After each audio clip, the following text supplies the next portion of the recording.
그리고 하나님을 원망합니다. 하나님, 왜 내가 이렇게 기도했는데 안 들어주세요? 여러분, 전지전능하신 신이 있어요. 우리는 피조물이에요. 근데 우리가 어떤 필요가 있어서 그 하나님께 기도하잖아요. 하나님, 이거 들어주세요, 이렇게 해주세요. 근데 하나님이 안 들어주셔요. 그럼 따지는 거예요. 왜 안 들어주셔요? 왜 내가 이거 하나님 이렇게 해달라고 했는데 안 해주세요? 이거 달라고 했는데 왜 안 해주세요? 여러분, 하나님이 우리가 이거 주세요, 이렇게 해주세요, 이렇게 해주세요 한다고 다 그대로 해주면 그게 신이에요? 그게 하나님이에요? 아니죠. 그러면 하나님은 창조주가 아니라 우리의 종이 되는 거죠. 내가 마음대로 조종할 수 있는 하나님이라면 그건 하나님이 아니죠. 우리가 하나님 앞에 기도할 때 그것이 하나님의 계획과 뜻에 합당하면 하나님이 이루어 주셔요. 때로는 우리에게 인내가 필요할 때는 조금 더 기다리라고 하셔요. 때로는 그것이 우리에게 필요 없거나 이것을 주었을 때 오히려 해가 될 때는 아니라고 말씀하셔요. 그것을 우리가 분별할 수 있는 지혜가 있어야 됩니다. 여러분, 다니엘과 세 친구가 그랬잖아요. 사자굴에 던져지고 7배나 뜨거운 풀무불에 던져질 때 하나님의 계획을 믿었어요. 내가 여기서 사자밥이 될지라도 불에 타서 죽을지라도 그때 하나님이 우리를 구원해 주실 것이다. 그렇지만 그리 아니하신다 할지라도 그냥 사자굴에서 죽는 것이 하나님의 뜻이라면, 풀무불에서 타서 내가 지금 죽는 것이 하나님의 뜻이라면 나는 기꺼이 순종하겠다. 변함없이 주님을 사랑하고 주님께 감사하겠다. 여러분, 그 고백이 방금 우리가 부른 고백이에요. 우리를 향한 하나님의 크신 사랑과 그 계획하심을 신뢰하는 사람은 그렇게 반응할 수 있는 것입니다. 여러분, 한 사람 한 사람을 향한 하나님의 계획을 여러분 신뢰하시길 바랍니다. 때로는 너의 앞에 어려움과 아픔이지만 담대하게 주를 바라보는 너의 영혼, 너의 영혼, 우리 볼 때 얼마나 아름다운지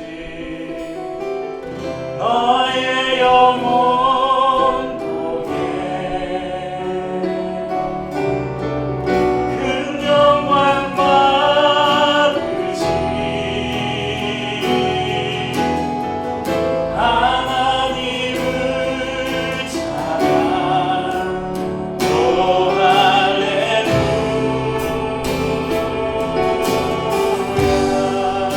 우리 옆에 계신 분들은 좀 축복할까요? 너는 택한 족속이요, 택한 족속이요, 왕 같은 제사장이며 같은 제사장이며 거룩한 나라, 거룩한 하나님의 소유된 백성, 하나님의 소유된 백성. 너의 영혼 우리 볼 때, 너의 영혼 우리 볼 때 얼마나 사랑스러운지, 나 사랑스러운지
한 사람 한 사람 통해서 영광 받으실 주님, 우리를 사용하셔서 하나님 나라를 위해서 쓰실 주님을 찬양합니다.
저희가 계속해서 이 슬기로운 교회 생활 말씀을 나누고 있는데 오늘은 네 번째 시간입니다.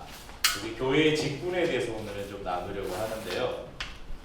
슬기로운 교회 생활, 우리 슬기로운 감방 생활, 슬기로운 의사 생활에서 제목을 차용했는데, 여러분 그 슬기로운 감방 생활 보셨죠? 감방 생활도 슬기롭게 잘하면 즐거운 생활이 될 수 있는 힘들고 어려운 그 병원에서의 의사 생활도 여러 가지 그 에피소드들을 보면 참 보람 있게 보낼 수 있는. 그럼 이 슬기로운 교회 생활을 우리가 이 말씀을 나누는 것은 평상시에 교회에 대해서 교회 생활하면서 가지고 있었던 궁금증을 해결해 드리는 목적도 있지만 우리가 몸담고 생활하는 이 교회 공동체 안에서 우리가 생활하면서 이 교회 생활이 더 기쁘고 더 감사하고 더 행복한 생활이 되기를 바라는 마음으로 이 말씀을 나누고 있습니다. 이제 지난주에 저희 기류의 교회의 새로운 가족이 되신 우리 박구모, 조리, 우리 채빈네 가족 그리고 우리 박구모 형제에게 질문을 하나 하겠습니다.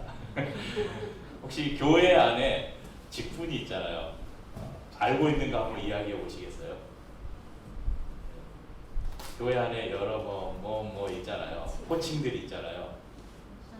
네, 목사, 집사. 또 알고 있는 거 있어요? 네? 장로. 장로. 우리 교회 장로도 없는 장로. 장로. 네. 또 없으시죠? 형제 자매. 형제 자매를 그냥 부르는 거. 그냥 하나님이 우리의 아버지라 그러잖아요. 아버지의 자녀들이니까 뭐예요? 형제 자매죠. 그래서 형제 자매라고 부르는 겁니다. 네, 이렇게 이제 교회 나온 지 등록한 지 얼마 안 됐는데 목사도 알고 있고 집사도 알고 있고, 네, 목사는 교회에 다니지 않는 사람들도 다 알죠. 날마다 목사 새끼 하면서 요즘에는 목사 말고 먹는 거 밝힌다고 목사라 그러고 여러분 그 집사도 교회 안 다녀도 다 알더라고요. 요즘에는. 네, 제 고향이 우영우에서도 집사가 나오더라고요. 요즘에는 집사의 그 사전적인 의미가 그 집에서 주인 가까이에서 집안일을 돌보는 일을 하는 사람을 집사라고 하는데, 요즘에는 반려동물로 이 고양이를 키우는 사람들이 많다 보니까 고양이를 돌보는 사람을 고양이 집사라고 해서 사람들이 교회는 안 다니는데 집사를 다 알고 있더라고요. 그래서 오늘은 교회에 어떤 직분이 있는지, 하나님께서 왜 직분을 주셨는지, 그리고 오늘날에 우리는 이 직분을 어떻게 활용해야 되는지를 말씀을 통해서 살펴보기를 원합니다. 저희 교회는 아직 이걸 미자립교회라고 해서 미조직교회라고 하는데, 조직교회라는 것은 이제 당회를 조직하고 교인 수가 얼마 이상이 되면 노회에 교회 설립 신청을 해가지고 노회에서 인허를 해주면, 허락을 해주면 정식 교회로 노회에 소속이 되는 교회를 조직교회라고 하는데, 저희는 노회에 소속이 안 돼 있고 앞으로도 할 생각이, 성도들이 많아져도 별로 할 생각이 없습니다. 근데 저는 지금 그 대한예수교 장로회 합동교단의 이 한남노회에 소속이 돼 있어요. 소속은. 이 합동교단은 우리 저기 산당동에 가면 총신대학교 있죠. 총신대학교 그 계열의 교단인데, 한 나라의 그 가장 중요한 한 나라의 법이 뭐예요? 헌법이죠. 근데 여러분 총회에도 헌법이 있어요. 이게 우리 장로교 총회의 헌법책입니다. 이 헌법에는 이 교단이 돌아갈 때 필요한 모든 중요한 규칙들이 이 안에 다 담겨 있어요. 그리고 이 헌법의 3장을 보면 3장에는 헌법 제3장 교회 직원에 대해서 헌법에서 이렇게 설명해 주고 있습니다. 그래서 일단 우리 교단의 헌법 제3장 교회 직원을 통해서 교회 직분을 잠깐 설명을 해드리면요, 교회 직원은 4가지로 분류가 돼요. 첫째는 교회 창설 직원이에요. 1조에는 교회 창설 직원이 나오는데, 교회를 처음 세운 사람 누구예요? 예수님과 12사도. 교회 창설 직원은 예수님과 12사도를 말해요. 지금은 안 남아 있어요. 네. 그러니까 사도들은 우리가 사도 그러잖아요. 사도 세자가 아니고 사도. 하나님께서 아포스톨로스라는, 하나님이 부르셔서 복음을 전하는 특별한 일을 맡기신 사람들을 사도라고 하는데, 사도는 예수님이 직접 임명한 사람들에게만 붙여지는 호칭이에요.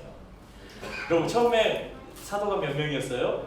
우리 12제자, 12사도 이야기 하잖아요. 12사도가 있었는데 그 중에 가룟 유다가 예수님을 팔아넘기죠. 그리고 스스로 목숨을 끊어요. 자살을 해서 죽죠. 그러니까 한 사람이 비잖아요. 그래서 교회에서 사도행전 1장 23절부터 26절에 보면 그들이 두 사람을 내세우니 하나는 바사바라고도 하고 별명은 유스도라고도 하는 요셉이요 하나는 마띠아라. 그들이 기도하여 이르되 무사람의 마음을 아시는 주여 이 두 사람 중에 누가 주님께 택하신 바가 되어 봉사와 및 사도의 직무를 대신할 자인지를 보이시옵소서. 유다는 이 직무를 버리고 제 곳으로 갔나이다. 이 유다는 가룟 유다를 말하죠.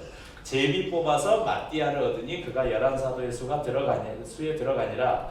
그러니까 제비를 뽑아서 두 사람을 이제 최종적으로 선별해서 제비를 뽑아서 마띠아를 선택해서 가룟 유다의 자리를 채웠어요. 근데 성경에는 마띠아를 사도로 소개를 하지 않아요. 왜 그럴까요? 예수님이 직접 임명하지 않고 사람들이 제비 뽑아서 세운 사람이에요. 그런데 여러분 이 예수님이 죽으시고 십자가에서 죽으시고 이미 부활 승천하신 이후에 사도로 세워진 사람이 있어요. 예수님이 이미 승천하셨는데 누구예요? 바울이죠. 우리 바울 사도 그러면 제일 대표가 누구예요? 바울. 그래서 바울을 호칭할 때 우리가 항상 앞에 사도 바울 이렇게 이야기하잖아요. 그럼 왜 바울에게는 사도라는 명칭이 붙여졌어요? 부활하신 예수님이 직접 사도 바울을 찾아오셨거든요. 직접 만나서 내가 너로 이제 내가 너에게 이방 선교, 이방에 복음을 전하는 일을 맡기겠다. 사울아 왜 나를 핍박하느냐? 너 누구십니까? 네가 핍박하는 예수다. 직접 다메섹으로 가는 길에서 사도 바울을 만나셨죠. 여러분 그래서 사도 바울은 이 사도에 들어가게 됩니다. 그러니까 이 예수님과 12사도를 통해서 초대교회가 세워지죠. 그래서 이 사람들을 교회 창설 직원이다 이렇게 이야기합니다. 그리고 제2장에는 헌법 제3장 2조에는 항존직이라고 나오는데 항존직 계속 존재하는 직분. 항존직의 특징은 안수를 통해서 세워진다는 특징이 있습니다. 여러분 이게 안수식을 통해서 세워지는 직분이 뭐가 있을까요? 목사. 목사는 안수식을 통해서 임직식을 해요. 목사 임직식. 그리고 장로. 그리고 안수 집사. 권사는 안수를 안 해요. 권사는 항존직이 아니에요. 우리 성경에 나오는 항존직은 세 가지예요. 목사, 장로, 안수 집사. 그래서 이렇게 나와 있습니다. 교회에 항존할 직원은 다음과 같으니 장로, 가로하고 감독이라고 되어 있어요. 그러니까 장로와 감독은 같은 의미입니다. 장로와 집사요. 장로는 두 반이 있으니 두 반이라는 것은 장로가 두 부류가 있는데 1. 강도와 치리를 겸한 자를 목사라 일컫고 2. 치리만 하는 자를 장로라 일컫나니 이는 교인의 대표자이다. 항존직의 시무연하는 만 70세로 한다. 이렇게 나와 있습니다. 항존직은 그 직이 평생 간다는 의미인데요. 안수를 통해서 세워지고 시무연하는 70세로 제가 시무라는 것은 교회에서 이렇게 그 장로 이렇게 안수 집사 이걸로 시무 일을 한다는 거예요. 시무연하는 70세인데 70세가 되면 은퇴를 하는 거예요. 근데 은퇴한다고 목사직이 사라지는 게 아니에요. 은퇴한다고 장로가 없어지는 게 아니라는 거예요. 죽을 때까지 목사는 목사고 장로는 장로고 안수 집사는 안수 집사라는 거예요. 그걸 항존직이라고 이야기합니다. 그러니까 특별히 노예에서 어떤 결격 사유가 있거나 무슨 문제가 있어서 노예에서 심사를 해서 이 사람을 목사에서 면직시킨다. 면직 처리를 하지 않는 그럼 그 직은 평생 간다는 것이죠. 얼마 전에 저기 사랑제일교회에서 우리 정광훈 씨가 또 아시죠? 교회 땅 알바끼 해가지고 거기 재개발하는데 철거 안 하고 알바끼 하고 있다가 결국은 법원에서 적은 액수를 판결을 했는데 서울시하고 500억에 합의를 했대요. 500억에. 그래가지고 우리 정강훈 씨가 상단에서 이 돈을 그렇게 표현해서 여러분 찾아보시면 있어요. 나의 독생자 누구에게 맡겨서 재단을 만들어서 이걸 사용하겠다. 여러분 동의해 주시겠습니까? 자기 아들을 보고 독생자래요. 아들이 하나인가 봐요. 아무튼 그 정광훈은 목사가 아니에요. 여러분 정광훈 목사 이 사람은 자기가 백석교단인가 속해 있었는데 한참 문제 생길 때 교단에서 아예 이 사람을 면직을 시켰어요. 그러니까 자기가 안수받아서 목사가 된 교단에서 그 노예에서 면직을 시키면 이 사람은 더 이상 목사가 아닌 거예요. 그러니까 어디서 정광훈 목사하면 안 되고 정광훈 씨라고 해야지. 그러니까 이게 항존직이에요. 그러니까 특별한 결격 사유로 인해서 면직이 되지 않는 한 한 번 안수해서 세운 직분은 죽을 때까지 가는 그것을 항존직이라고 이야기합니다. 그리고 이제 여기 보면 장로의 두 가지로 나눈다고 되어 있잖아요. 이것은 목사 장로와 치리 장로라고 하는데 목사 장로는 강도와 치리를 겸한다. 강도는 돈 내놔 이런 게 아니에요. 칼 들고 내놔 이게 아니고 강도, 도를 가르친다, 도를 설명한다 이런 말이에요. 그래서 쉬운 말로 설교한다 이 말이에요. 설교를 하는 설교와 치리라는 것은 교회의 어떤 교회의 그 복음에 대한 또 교리에 대한 어떤 문제가 이단의 시비가 있거나 성도들 안에 어떤 율법이 아니라 성경에 이런 윤리적인 문제가 있거나 교회 법에 어긋난 일이 있거나 그럴 때 이 목사와 장로들이 모여서 그것을 재판을 하는 거예요. 그것을 치리라고 합니다. 재판하고 그 성도를 어떻게 할지 이렇게 좀 근신, 견책 또 그 가장 그 예전에 그 성도들에게 주는 징계 중에 이제 출교라는 게 있어요. 출교, 교회에서 쫓아낸다. 그러니까 출교 바로 직전에 그 징계가 뭔지 아세요? 수찬 정지라는 게 있어요. 그러니까 견책 뭐 이런 거 다 있고 그 다음에 그러니까 쫓아내기 직전의 징계가 수찬 정지예요. 성찬을 못 받는 거예요. 여러분 이게 안 하면 되지 그렇게 생각하잖아요. 교회 안에서 성찬은 무지 중요한 거였어요. 그러니까 제가 이 성찬을 강조하기 위해서 이걸 잠깐 설명드리는데 교회의 징계 중에 출교 바로 직전인 수찬 정지예요. 그러니까 교회에서 성찬을 못 받는다는 것은 굉장히 수치스러운 일이었어요. 네, 그런 게 있고, 여러분 우리나라의 그 법은 사법 체계는 1심, 2심, 3심 있잖아요. 지방법원, 고등법원, 대법원. 그래서 1심에서 여러분 내가 판결에 불복하면 고등법원에 항소인가요? 항소, 항고 이렇게 해서 대법원까지 가죠. 교회도 마찬가지예요. 교회도 3심제를 택해요. 그러니까 교회가 이런 민주주의하고 좀 많이 비슷한데 이 장로교회가 성도들이 투표를 해서 장로를 선출합니다. 그러니까 아까 장로는 교인의 대표라고 그랬잖아요. 교인들이 투표를 해서 장로를 선출해요. 그러면 그 장로가 교회의 대표가 되는 거예요. 그러니까 성도 몇 명당 장로 몇 명 이렇게 정해져 있어요. 그러면 그 장로가 성도들을 대표해서 권한을 행사하는 거예요. 그 목사와 장로가 모인 그것을 당회라고 이야기합니다. 그러니까 조직교회에는 당회가 있어요. 당회에서 첫째적으로 1차로 교회 안에 중요한 일들을 결정하고요.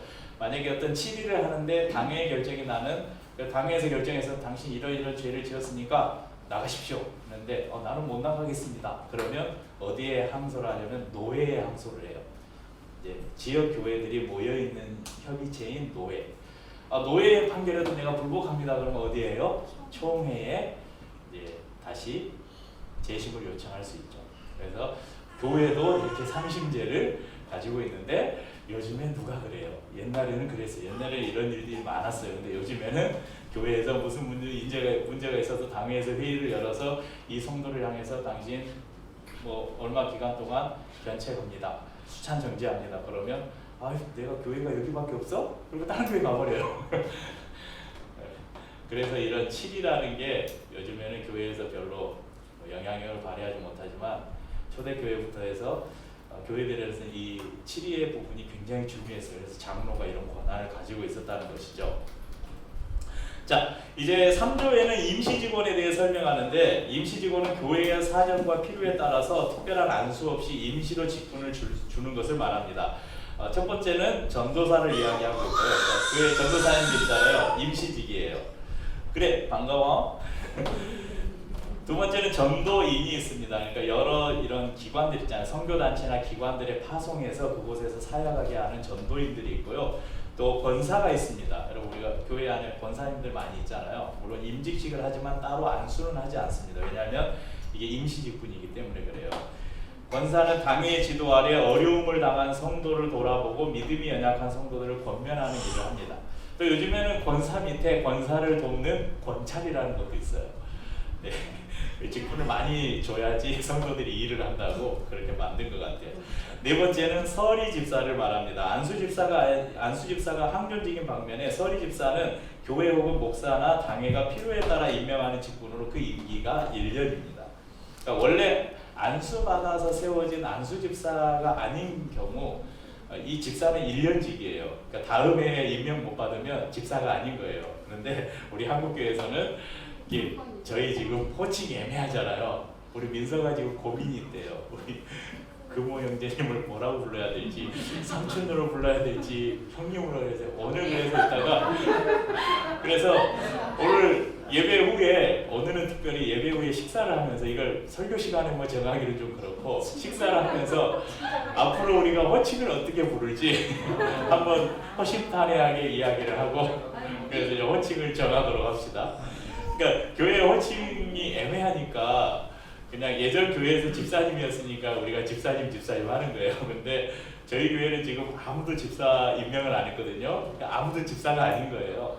그렇다고 집사님으로 부르지 말라는 건 아니고 이제 원래는 그렇다는 거예요. 집사는 1년 직분이라는 것이죠. 네 번째는 준 직원이 있습니다. 강도사, 그러니까 목사 안수를 받기 이전에 강도사, 그리고 신학교를 다니는, 그러니까 원래는 신학교도 아무나 가는 게 아니에요. 교회가 추천서를 써서 노회에 주고 노회에서 이 사람을 목사 후보생이라고 인정을 하면 교회와 노회 관리하에 신학교에서 공부를 하는 거예요. 원래는 이게 다 교회나 노회가 책임을 져야 되는 일인데 그렇게 하지 못하니까 문제가 됐지만 목사 후보생도 여러분 이 준직원에 들어갑니다. 그래서 강도사와 목사 후보생이 준직원에 속하고 있습니다. 자, 여기까지는 장로교회 이 헌법이 정하고 있는 교회의 직분을 설명을 드렸어요. 일반적인 교회는 이런 직분, 이런 직분이 있다 말씀을 드렸고요. 이제 오늘 저희가 읽은 본문을 통해서 성경에서 말하는 그런 성경은 직분을 어떻게 말하고 있는지를 좀 말씀을 나누려고 합니다. 그럼 오늘 저희가 읽은 이 디모데전서 3장에는 두 가지 직분이 나오고 있어요. 첫째가 감독, 그리고 둘째가 집사라고 나오는데요. 감독은 조금 전에 총회 헌법을 설명하면서 장로, 가로하고 감독이 있었잖아요. 이 감독은 장로를 말하는데요. 이 장로, 그러니까 목사 장로, 치리 장로, 이 직분을 어떻게 세우냐면, 자, 보시면 책망할 것이 없고 한 아내의 남편이고 절제하고 신중하고 단정하고 나그네를 잘 대접하고 가르치기를 잘하고 술을 즐기지 아니하고 구타하지 아니하고 관용하고 다투지 않고 돈을 사랑하지 않고 자기의 집을 잘 다스리고 우리 자녀들이 부모에게 공손하고 복종하는 사람이어야 하고 외인, 그러니까 믿지 않는 사람들에게서, 그러니까 안 믿는 사람들에게서 저 사람은 정말 좋은 사람이다라는 선한 증거를 받아야 되고 칭찬을 얻어야 된다, 이렇게 이야기해요. 어려워. 야, 너는 목사가 아닌데 왜 네가 어려워? 제가 이 말씀을 보면서 내가 어떻게 목사가 됐을까? 나는 자격이 없는데 주의 은혜입니다. 그러니까 초대교회는 이렇게 직분을 세우는데 굉장히 엄격했어요. 뭐 목사만 그런지 아세요? 8절 이하에는 집사에 대해서 말씀하는데요. 정중하고 일구이연, 한말로 한 입으로 두 말하지 않는다는 거예요. 술에 찌들지 않고 더러운 이익을 탐하지 않고 깨끗한 양심의 믿음의 비밀을 가지고, 또 여자 집사들은 정숙하고 모함하지 않고 절제하고 모든 일에 충성된 사람을 집사로 세우고, 입교한 지 얼마 안 돼. 그래서 교회 온 지 얼마 안 된 사람은 세우지 말라. 그러니까 교회 생활을 오랫동안 한 사람 중에 세우라, 이런 말도 있고요. 그러니까 이 말씀들을 보면 여러분, 직분자를 세우는 것도 또 내가 직분을 맡는 것도 결코 가볍게 생각할 수 없는 것임을 우리에게 가르쳐 줍니다. 그런데 한국교회 안에 오랜 시간 동안 이 직분으로 인해서 얼마나 많은 문제와 분란이 있었는지 모릅니다. 여러분, 대형교회에서 장로, 권사, 안수집사가 되려면 그런 게 있었어요. 장로는 얼마, 안수집사는 얼마, 권사는 얼마, 돈을 내야 됐어요. 옛날에는 대놓고 얼마라고 정해져 있었어요. 그게 이제 좀 막 비판을 받으니까 이제 그 이후에는 마음에 우러난 대로 자원하는 대로 헌금을 하십시오. 그런, 옛날에는 이게 아예 딱 회비처럼 금액을 정해서 내게 했는데 그게 이제 욕을 많이 먹으니까 다음에 이렇게 자발적인 것처럼 헌금을 하게 했는데 이미 뒤로는 얼마라고 다 이렇게. 그런데 이제 요즘에는 또 어떤 시대입니까? 뭐 교회에 뭘 일 있으면 바로 SNS에 다 올라오잖아. 뭐 유튜브에 올라오고 SNS에 올라오니까 요즘에는 대놓고 못하고 요즘에는 돌려서 하죠. 근데 큰 교회만 그런지 아세요? 작은 교회만 하지 않아요. 금액만 좀 작아지는 거지 작은 교회들도 다 그럽니다. 여러분 옛날 우리가 사극에서나 봤던 매관 매직하고 크게 다를 것 없는 것이 교회 안에서 얼마나 많이 벌어지고 있는지 모릅니다. 그래서 내가 하나님 앞에 직분을 받고 교회를 섬기기를 원하는 마음이 있음에도 여러분 돈이 없어서 가정 형편이 안 돼서 직분 받는 걸 포기하는 사람도 여럿 있었어요. 제가 듣고 본 사람만 해도 여럿 있었어요. 그뿐입니까? 장로 투표에 떨어졌다고 에잇 하고 교회 떠나는 사람들, 안수집사 투표에 떨어졌다고 막 이제 교회에서 이렇게 어쩔 수 없잖아요. 다 세울 수 없잖아요. 그러니까 저기 이제 투표해가지고 저기 투표하면 이제 서로 이제 파벌이 생기는 거예요. 고립편, 니편 해가지고 교회 안에 이렇게 분란이 생기고. 그래서 어떤 교회는 그런 교회가 있더라고요. 제가 얼마 전에 페북에서 본 것 같은데 저기 중앙 루터 교회 최주호 목사님 신무하시는 교회는 아예 교회 법에가 그러니까 교회에 출석한 지 몇 년 후 몇 살이 되면 모든 사람이 다 그 직분을 받는 거예요. 그러니까 뭐 투표고 뭐 이럴 게 없는 거예요. 희망하는 사람들에게 모두 그 조건이 딱 차면 그냥 직분을 주는. 뭐 투표 뭐 이런 거 없이 이런 폐단을 막기 위해서 그렇게 하는 교회들도 있고. 근데 하나님께서 왜 교회에 이러한 직분을 주셨을까? 여러분 회사에서 이렇게 평사원으로 들어가면 대리 달고 차장되고 부장되고 상무되고 막 이렇게 승진하잖아요. 그럼 교회에서 직분 이렇게 승진하라고 주신 건가요? 처음에는 서리집사 됐다가 간수집사 됐다가 장로 됐다가 뭐 이렇게? 아니죠. 교회의 직분은 여러분 계급이 아니에요. 에베소서 4장 11절에서 12절에 이렇게 말씀합니다. 그가 어떤 사람은 사도로, 어떤 사람은 선지자로, 어떤 사람은 복음 전하는 자로, 어떤 사람은 목사와 교사로 삼으셨으니 이는 그러니까 이 직분을 주신 것은 성도를 온전하게 하며 봉사의 일을 하게 하며 그리스도의 몸을 세우려 하시니라. 하나님께서 교회 안에 다양한 직분을 허락하신 이유는 첫 번째는 성도를 온전케 하기 위함입니다. 둘째는 그리스도의 몸인 교회를 세우기 위함이라고 말씀합니다. 여러분 전도의 은사를 가진 사람이 어느 한 영혼을 전도해서 복음을 전해서 교회로 나오십시오. 그래서 교회에 나왔어요. 설교자는 그 사람에게 하나님의 말씀을 풀어서 설명하고 성찬을 베풀고 그 사람이 예수를 또 주로 영접할 때 세례를 베풀고 그래서 이 성도를 목양을 합니다. 여러분 또 교사 가르침의 은사를 가진 사람은 이 사람과 또 조금 더 친밀하게 복음을 가르쳐주고 섬김의 은사를 가진 사람은 이 사람의 필요를 살피고 도와줍니다. 그래서 이 사람이 이 예수를 전혀 알지 못하는 사람이 여러 은사를 가진 사람들을 통해서 교회에 나오고 복음을 듣고 깨닫고 성장해서 이 사람이 봉사의 일을 할 수 있게 되는 거예요. 또 다른 사람을 섬기는 일을 할 수 있게 되는 것입니다. 이를 통해서 교회가 세워지는 거예요. 그리스도의 몸이 교회가. 또한 직분은 나이나 그 사람이 가진 이 사회적 영향력으로 주어지는 것이 아닙니다. 하나님께서 각 사람에게 주신 은사를 따라 주어져야 됩니다. 로마서 12장 4절에서 8절에는 이런 말씀이 있습니다. 우리가 한 몸에 많은 지체를 가졌으나 모든 지체가 같은 기능을 가진 것은 아니니 이와 같이 우리 많은 사람이 그리스도 안에서 한 몸이 되어 서로 지체가 되었느니라. 우리에게 주신 은혜대로 받은 은사가 각각 다르니 혹 예언이면 믿음의 분수대로, 혹 섬기는 일이면 섬기는 일로, 혹 가르치는 자면 가르치는 일로, 혹 위로하는 자면 위로하는 일로, 구제하는 자는 성실함으로, 다스리는 자는 부지런함으로, 긍휼을 베푸는 자는 즐거움으로 할 것이니라. 베드로전서 4장 10절 11절은 각각 은사를 받은 대로 하나님의 여러 가지 은혜를 맡은 선한 청지기 같이 서로 봉사하라. 만일 누가 말하려면 하나님의 말씀을 하는 것 같이 하고 누가 봉사하려면 하나님이 공급하시는 힘으로 하는 것 같이 하라. 이는 범사에 예수 그리스도로 말미암아 하나님이 영광을 받으시게 하려 함이니 그에게 영광과 권능이 세세에 무궁하도록 있느니라. 아멘. 여러분, 성경은 직분을 중요하게 여기는 것이 아니라 은혜를 중요하게 여깁니다. 여러분, 은혜를 헬라어로 뭐라고 하냐면 저기 작전역 있는 데 가면 호텔이 하나 있죠. 홈플러스 맞은편에 카리스 호텔. 카리스 호텔 아시죠? 카리스가 은혜예요. 그 교회 다니시는 분이 하는 거거든요. 목회자 할인도 해주고 그러더라고요. 여러분, 은혜가 헬라어로 카리스예요. 여러분, 근데 은사는 헬라어로 뭐냐면 여러분들 잘 아시는 단어예요. 여러분, 카리스마 들어보셨죠?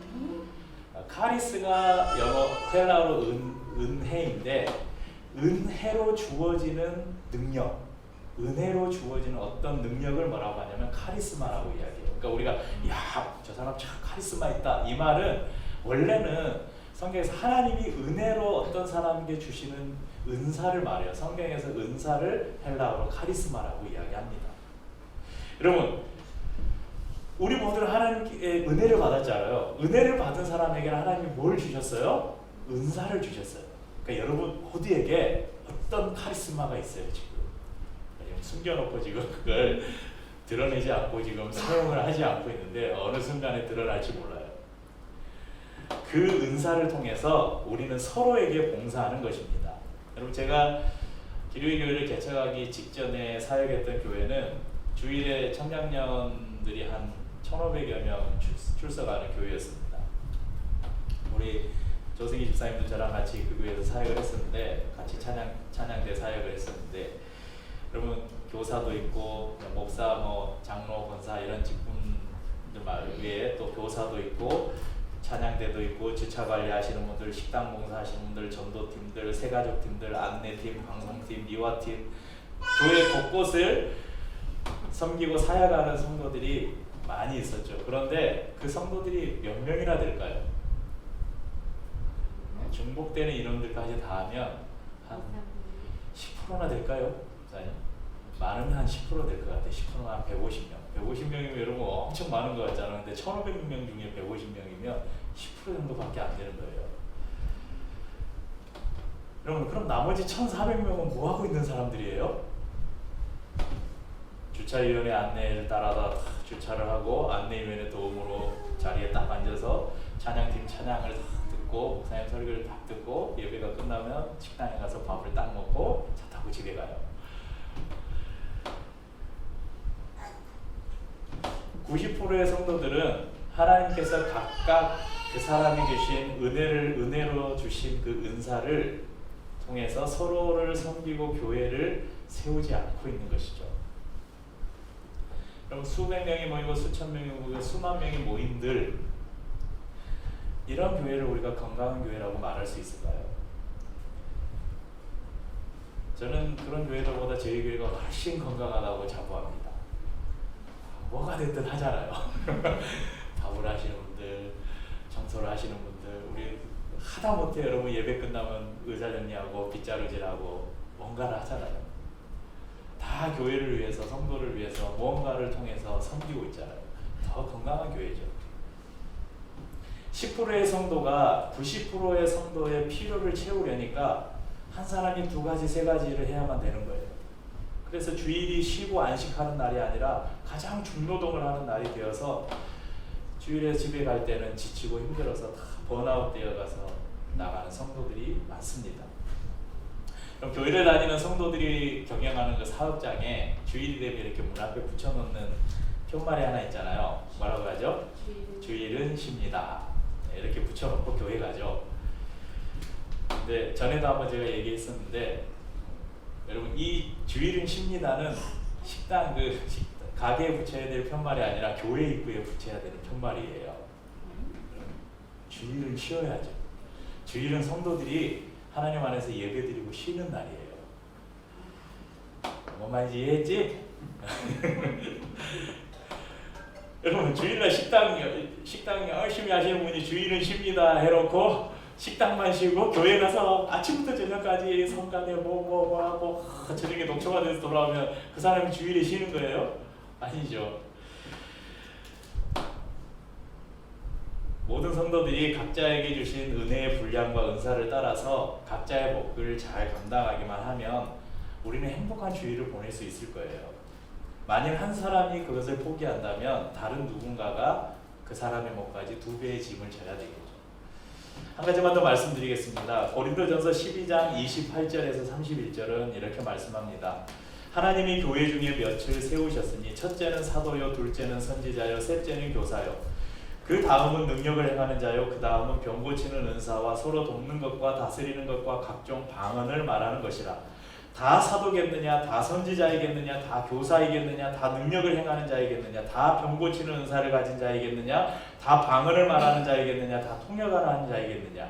너희는 더욱 큰 은사를 사모하라. 내가 또한 가장 좋은 길을 너희에게 보이리라. 이렇게 말씀하는데, 여러분 은사에는 여러분 크고 작음이 없다고 말씀해요. 각자 각각의 필요한 은사들을 하나님이 주시고, 다 사도가 아니고 다 선지자도 아니고 다 교사가 아니고 다 능력을 행하는 자가 아니고 다 병 고치는 자가 아니고 방언을 말하는 자도 아니고 다 방언을 통역하는 자도 아니라는 거예요. 하나님께서 각자에게 꼭 필요한 은사를 나눠주셔서 서로의 부족함을 채우고 돕게 하셨다는 것입니다. 그런데 은사, 곧 직분을 사용함에 있어서 가장 중요한 것이 무엇인가? 모든 은사에 공통적으로 필요한 은사가 하나 있는데 그것이 무엇이냐면 바로 사랑입니다. 여러분, 방금 제가 읽어드린 고린도전서 12장 마지막 절, 너희는 더욱 큰 은사를 사모하라. 내가 또한 가장 좋은 길을 너희에게 보이리라. 그리고 13장 1절에 사랑은 오래 참고 사랑은 온유하며. 여러분, 성경 중에 특별히 제목이 붙은 성경들이 몇 장 있잖아요. 히브리서 11장 그러면 믿음장. 여러분, 성경에서 사랑장이 어딘지 아세요? 고린도전서 13장입니다. 고린도전서 13장은 사랑에 대해서 쭉 이야기하고 있어요. 여러분, 12장 31절 마지막에 너희는 더 큰 은사를 사모하라. 내가 너희에게 그 길을 보이리라. 그 다음 절 바로 1절에 사랑은 오래 참고. 그 더 큰 은사가 뭐냐면 사랑이라는 거예요. 그러니까 우리가 교회 안에서 행하는 모든 은사와 직분들은 무엇을 기초로 하고 있어야 되냐면 사랑의 은사를 기초로 하고 있어야 된다는 것입니다. 마지막으로 제가 페북에서 참 많이 도전받고 존경하는 한 패친 목사님의 글 중에 도전되는 글이 있어서 나누고 마치겠습니다. 한번 보시겠습니까? 기독교 신앙은 우리가 특정한 일을 통해 하나님께 영광을 돌리는 것에 초점이 맞추어져 있기보다는 하나님께서 우리 인생을 위해 예수 그리스도를 통해서 이루신 구속의 행위를 더 깊이 깨닫고 알아가는 것입니다. 십자가의 은혜보다 교회 일을 열심히 하라는 메시지와 분위기가 강조될 때 그 교회는 반드시 하나의 종교를 또 다시 양산하게 됩니다. 뒤돌아보십시오. 우리는 교회 일을 열심히 해라는 메시지를 듣고 헌신과 충성의 자리로 나선 자들이 아니었습니다. 그저 나를 덮쳐온 그 주님의 사랑과 은혜가 피로 값주고 사신 교회를 섬기는 가장 큰 동기였습니다. 그러니까 왜 사람들이 교회에 와서 자신의 것을 시간과 물질과 자신의 이 에너지를 들여서 왜 봉사하고 헌신하게 되는가? 내가 받은 사랑이, 나를 덮쳐온 그 사랑이 너무 커서 그것을 주체할 수 없어서 하나님께 뭐라도 돌려드리고 싶어서 그렇게 헌신하고 봉사했다는 거예요. 그런데 시간이 지나면서 종교인들을 양산하다 보니까 교회가 어떤 사람이 교회에 나오고 등록을 하고 일정 과정을 거치면 바로 뭘 하냐면 너 여기에서 일해야지, 너 교사해야지, 너 찬양대 해야지, 너 뭐 해야지, 그렇게 일을 요구하기 시작했다는 거예요. 왜냐면요, 교회가 커지면 이 조직을 돌려야 되거든요. 조직을 돌리려면 사람이 필요하잖아요. 그러니까 내가 어떤 사람이 하나님께 받은 그 구속의 은혜와 자기가 받은 그 사랑의 그 크기와 깊이를 깨닫기도 전에 일하는 사람으로 훈련이 된 거예요. 그러니까 어느 순간 그 일이 자기에게 버겁게 느껴질 때 그 사람은 교회를 떠나게 되는 거죠. 그런 문제들이 얼마나 한국 교회에 많았는지 모릅니다. 교회는 하나님을 위한다는 미명 아래 우리를 갈아 넣어서 충성하고 봉사하는 곳이 아닙니다. 그저 우리를 위해 베푸신 은혜를 더 깊이 경험하고 감사하는 것이 교회입니다. 은혜의 경험이 없이 헌신을 강요받으면 우리도 바리새인 같은 율법주의자가 될 수 있고 우리도 그냥 허울뿐인 모양만 그리스도인인 종교인이 될 수 있습니다. 오늘도 나를 덮쳐온 우리 하나님의 놀라운 사랑과 은혜를 경험하며 그분이 십자가의 피값으로 사셔서 세우신 이 몸된 교회를 더 사랑하고 나에게 주신 은사가 무엇인가를 우리가 살펴보고 그것을 통해서 성도들을 서로 섬기고 교회를 세워가는 저와 성도님이 되시길 축복합니다. 우리 하빈이는 저게 은사예요.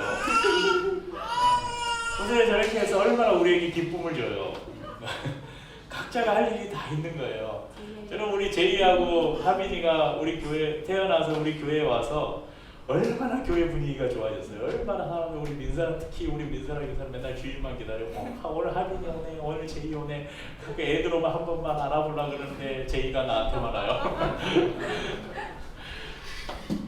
네, 이것이 여러분 최소한 한 가지는 된 거예요. 내가 교회에 가서 기다리는 누군가가 있는 이 아이들이 지금 그 중요한 사역을 지금 감당하고 있다니까요. 이게 쟤들의 은사예요. 여러분 우리 성도님들 각자에도 하나님 주신 은사들이 있어요. 그것을 성도를 위해서 절대 억지로 하지 마시고 저희 억지로 하는 거 아무것도 없잖아요. 여러분 누가 여러분에게 밥 해오라고 시켰어요? 지금 우리 주방팀 카톡방이 저는 없는데 그 안에 막 그 교회 단톡방에 제가 주일 예배 안내 올리면 어제도 수미자매하고 우리 장은영 집사하고 두 분만 댓글 달았는데 아무도 댓글 안 달았는데 제가 이렇게 옆에서 이렇게 보니까 주방팀 카톡방은 하루에도 몇 번씩 띵동 카톡 하면서 재밌는 이야기들을 나누는 것 같은데 좋습니다. 저를 뭐 왕따 시켜도 괜찮아요. 성도들이 자발적으로 주일날 우리가 밥을 어떻게 준비할까 그래서 자발적으로 모여서 서로 의논하고 준비하는 얼마나 아름답습니까? 우리 세연이랑 조원이랑 채빈이가 이제 세연이는 지금 유초등부고 우리 조원이랑 채빈이가 내년이 되면 이제 학교를 가고 유초등부가 되는데 항상 마음 안에 고민이 우리 교회에 아이들이 들어오면 이 아이들을 어떻게 할까 그런 고민이 있었는데 말씀드렸듯이 하나님께서 우리 수미자매와 준호 형제네를 성경학교 봉사로 보내시더니 마음 안에 예전에 있었던 열정을 불타오르게 하셔서 이제 언젠가 이제 저 사람들이 주일학교를 해보겠습니다 할 날이 아마 오지 않을까 그런 기대를 하고 있고 근데 이제 시간이 좀 갔지만 제가 이번 캠프 가면서 우리 세연이랑 조연이랑 재민이랑 보면서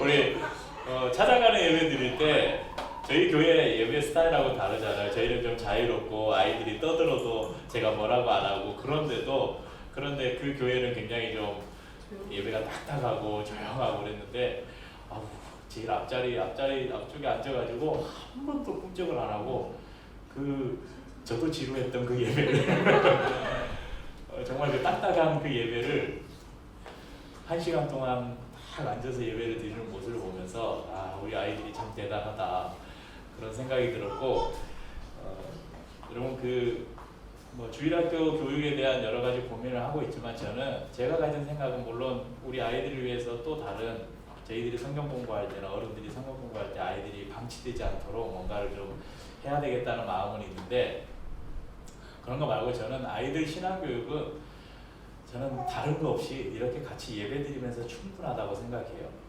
여기에다 한 가지만 더 한다면 우리 부모님들이 오늘 예배드리고 나눈 말씀들을 집에 가서 아이들과 한번 다시 이야기하고 아이들이 이해 못한 것을 다시 한번 설명해주고 하는 것이 여러분 저도 뭐 부서 사역들을 이렇게 옆에서 많이 경험해봤지만 여러분 주일학교 요즘에 그 큰 교회들 주일학교 예배 한번 가보세요. 앞에 찬양팀도 인도하고 앞쪽에 몇 명 빼고는요 요즘 아이들 다 예배 시간에 스마트폰만 하고 있어요. 다 게임하고 있고 스마트폰 하고 옆에 아이들하고 장난하고 예배 집중하는 아이들 10%도 안 돼요. 한번 여러분 주위에 한번 큰 교회들의 주일 학교 운영하는 교회들에 한번 가보세요. 그런데 우리 아이들 이 1시간 20분 30분 되는 이 예배 시간 동안 얼마나 집중해서 예배를 드려요. 그리고 같이 성도들하고 같이 밥 먹고 어른들하고 같이 교제하고 이 안에서 아이들은 어려서부터 공동체를 경험하는 거예요. 교회가 어떤 것인지를 경험하는 거예요. 하지만 여러분의 필요들은 계속 고민하고 채워드리도록 하겠습니다. 네, 그 사람이 분명 머지않아 나올 것이라고 확신하면서 또 그렇게 확신하는 분이 있으면 또 우리 교회도 교사의 직분을 또 세우는 또 영광의 날이 올지라 믿습니다. 찬양하고 성찬을 나누겠습니다. 우리에게 소원이 하나인데 주님 다시 오실 그날까지 우리 가슴에 새긴 주의 십자가 사랑 나의 교회를 사랑케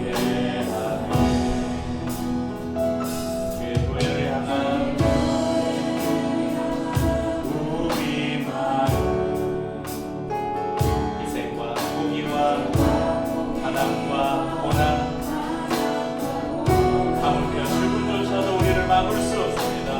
그 죽음조차 우리 막을 수 없네. 우리 교회는 이 땅의 희망.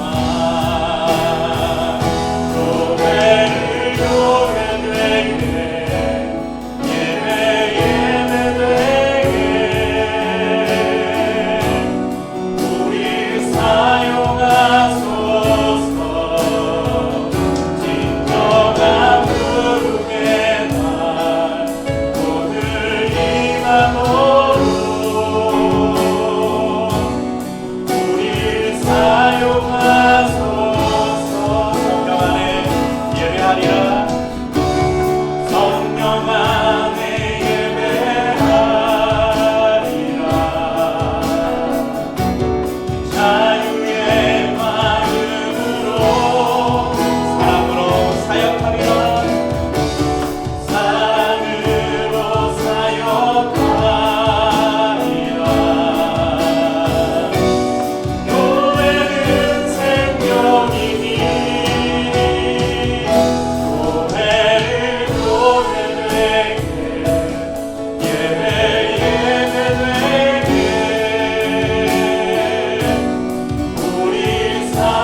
오늘 이 밤